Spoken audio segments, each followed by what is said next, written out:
FM, বিশ্বাস করা না করাটা আপনার ব্যাপার। রাসেল আছি সাথে এবং শুরু হয়ে গেল ভূত এফএম।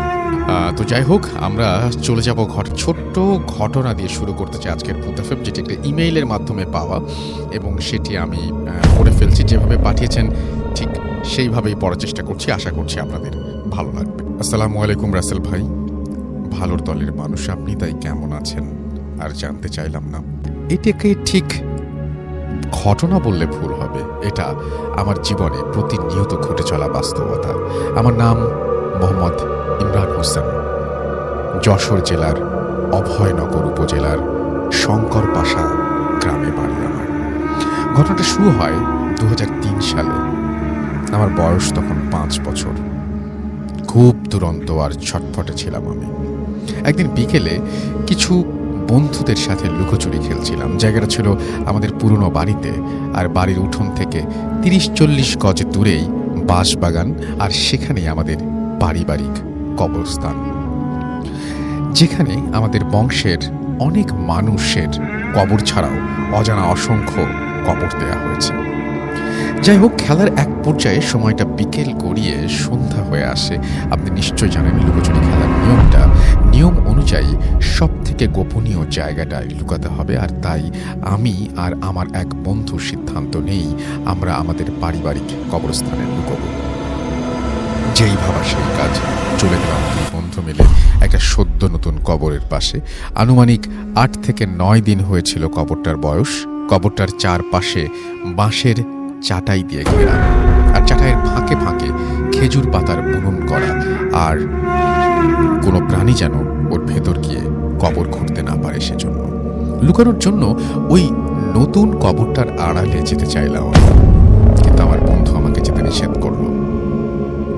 আমি ওর কথায় পাত্তা না দিয়ে ওদিকেই যেতে চাইলাম। আমার থেকে বয়স বেশি হওয়ায় ভয় জিনিসটা কি সে ভালো করেই বুঝতে পারতো আমার বন্ধু, এজন্যই কবরের পাশে যেতে নিষেধ করেছিল আমাকে। কিন্তু যখন আমি কবরের উল্টো পাশে গিয়ে বেড়ার কোনো এক দিক দিয়ে ওর দিকে উঁকি দেই, তখন আমার বন্ধু ভয়ে ওখান থেকে দৌড় দেয় আমাকে রেখে। ওকে দৌড়ে যেতে দেখে ভয় পেলাম না, কারণ এই বাগানে আম্মুর সাথে প্রায় প্রতিদিনই রান্নার জন্য জ্বালানি নিতে আসি, আর তাই জায়গাটা আমার কাছে কখনো ভয়ের মনে হয়নি। চুপচাপ বসে আছি নতুন কবরটির উল্টো পাশে। আমার তখন কোনো ধারণাই ছিল না কবরের পুরো মানেটা। কোনো ধারণাই ছিল না যে একটা লাশ ওটার ভেতর শুয়ে আছে। কোনো ধারণাই ছিল না যে ওটার ভেতরের লাশটা তখন জান্নাতের বাগিচায় বসে স্বর্গীয় আরাম ভোগ করছে, নাকি আগুনে চলছে। বসে থাকার এক পর্যায়ে সন্ধ্যার আজান, অর্থাৎ মাগরিবের আজান শুনতে পেলাম। ডান পাশ দিয়ে উঁকি দিয়েও দেখি আম্মু উঠোনে দাঁড়িয়ে আমাকে ডাকছে, মনি মনি, বাড়িতে আসার জন্য এবং পড়তে বসার জন্য, এবং তিনি বললেন যে খেলা বাদ দিয়ে এখন এদিকে আয়। এগুলো বলতে বলতে আমাকে খুঁজছেন। আমিও বাড়ি যাব ভেবে কবরের মাথার পাশ দিয়ে, অর্থাৎ বাম পাশ দিয়ে বের হতে যাব, তখনই দেখি একটু দূর থেকে কে যেন আসছে। ঠিক তখনই আমার পেছন থেকে আমার জামায় একটা টান অনুভব করলাম, আর শুনলাম, সামনে যাস না, পুলিশ আসছে। তখনই আবার 2-3 পা পিছিয়ে বসে পড়লাম কবরের আড়ালে। ততক্ষণে মাথায় ঢুকলো, আমার জামাকে টান দিল। সামনে যাস নেই, পুলিশ আসছে, কে বলল? তখন কেন জানি না নানা নানির কাছে শোনা সব ভূতের গল্পের কথাগুলো মনে পড়তে লাগলো। গলাকাটা মানুষ, আগুনের ঘোড়া, লেজওয়ালা পেতনি ছাড়াও আরো অনেক কিছু কল্পনায় ওগুলো চোখের সামনে ভাসতে লাগলো। কয়েক সেকেন্ডের মধ্যে ভয়ে চমকে উঠলো বুকের ভেতরটা। আম্মু বলতো, ভয় পেলে আল্লাহ আল্লাহ করবি। কথাটা তখনই মনে পড়ে গেল। আল্লাহ আল্লাহ বলতে বলতে আস্তে আস্তে পেছনে তাকাই, আর তাকিয়ে যেটা দেখি তার জন্য আমি একদমই অপ্রস্তুত ছিলাম। দেখি একটা ভুতুম পেঁচার মতো পাখি যার চোখ দুটো আগুনের মতো জ্বলজ্বল করছে আর জ্বলন্ত আগুনের মতো দুটো টানা সারস পাখির মতো মেলে আছে। এটা দেখে আমি দৌড় দেই আর পিছু তাকিয়ে দেখি ওটা টানা ঝাপটাতে ঝাপটাতে আমার দিকেই আসছে।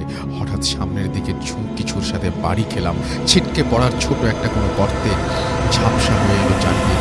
আল্লাহ আল্লাহ বলে জ্ঞান হারালাম। চোখ মেলে দেখি আম্মু, আব্বু, দাদি, চাচা, চাচি, পাড়া প্রতিবেশী সহ 50-60 জনের মতো মানুষ আমাদের বারান্দায়। সকাল হয়ে গেছে আর ঠোঁটের নিচে একটা ব্যান্ডেজ। আম্মুর কাছ থেকে শুনলাম আমার ঠোঁট কুঞ্চির আঘাতে অর্থাৎ বাঁশের ডালের আঘাতে এপাশ ওপাশ ছিদ্র হয়ে গিয়েছিল। আর আমাকে ওই রকম রক্তাক্ত অবস্থাতেই এশার আজানের দিকে একটা পুরনো ভাঙা কবরের পাশ থেকে বাড়িতে নিয়ে আসা হয়। আম্মু আমাকে খুঁজতে খুঁজতে আমার বন্ধুর কাছে জানতে পারে আমি কবরস্থানের দিকে গিয়েছিলাম। তখনই আম্মু কয়েকজনকে সাথে নিয়ে আমাকে একটা পুরনো ভাঙা কবরে পড়ে থাকতে দেখে। সেখান থেকে আমাকে বাড়িতে এনে ডাক্তার দিয়ে আমার চিকিৎসা করানো হয়। আর সারা রাত আম্মু আব্বু আমার পাশেই বসে থাকে। তারা দেখে আমি ঘুমের মধ্যেই কেঁপে কেঁপে উঠছে আর বলছে আমাকে ছেড়ে দাও, আমি বাড়ি যাব, আমাকে ছেড়ে দাও, আমি বাড়ি যাব। সকালে জ্ঞান ফিরলেই মসজিদের হুজুর এসে আমাকে ঝাড়ফুঁক করে। কিন্তু ওই ঘটনার পর দিনই রাতে শুরু হয় আর এক ঘটনা। আমার ওপর ভর করে একটা পরী। সময়ের কারণে আজকে আর লিখলাম না, এমনিতেও আজ অনেক সময় নিয়ে ফেলেছি। কিন্তু পরী আমার সাথে কি কি করলো এবং পরী চলে যাওয়ার পর থেকে এখন পর্যন্ত আমার জীবনে কিছু ভয়ঙ্কর এবং অলৌকিক চলমান ঘটনা ঘটে চলেছে, সেগুলো খুব তাড়াতাড়ি আপনাকে লিখব। গুছিয়ে লিখতে না পারার জন্য দুঃখিত। ঘটনাটি যদি নির্বাচিত হয় তাহলে অবশ্যই আমাকে জানাবেন, বাকি অংশ লিখতে শুরু করব।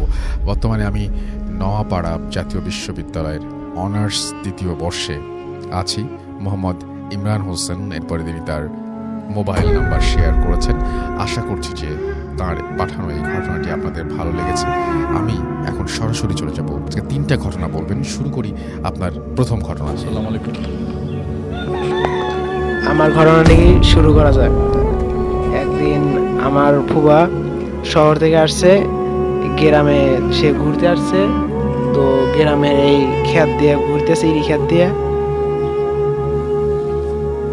তখন কিছু পোলাপান ওই ক্ষেতে ফুটবল খেলতেছে। তো তখন সে ভিডিও করে ফোন দিয়ে, সেই প্রাকৃতিক পরিবেশটা ভিডিও করতে চায়। তো ভিডিও করে দেখে যে একটা বিলাইয়ের মতো একটা সাদা একটা বিলাই এই সেই ওই যারা খেলছে তাদের সাথে রয়েছে।